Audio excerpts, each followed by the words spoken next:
Welcome to the Slop Farm. Enjoy the video.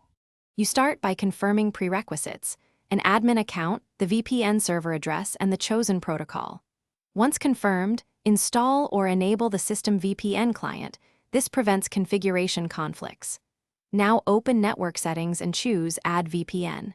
Enter the server address, select the protocol, and paste credentials.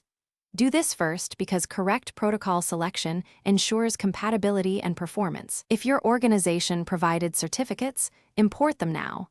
They authenticate you securely and avoid manual. Once the basic profile exists, you configure authentication and routing.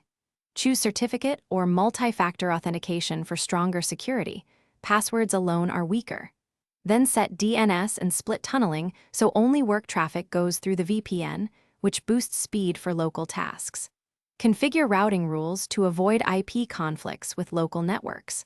Finally, set the client to auto-reconnect and start on login so sessions persist. This minimizes downtime and keeps your secure path active without manual steps. Now connect and verify access. Check your new IP, confirm DNS resolution, and access internal resources. If everything works, save the profile.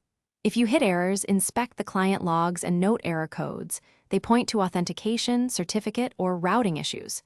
Make simple fixes first. Restart the VPN service, re-import certificates, or toggle split tunneling. If problems persist, gather logs and contact your admin. That approach gets you back online faster and preserves evidence for escalation. Thanks for watching. Consider subscribing if we helped you today.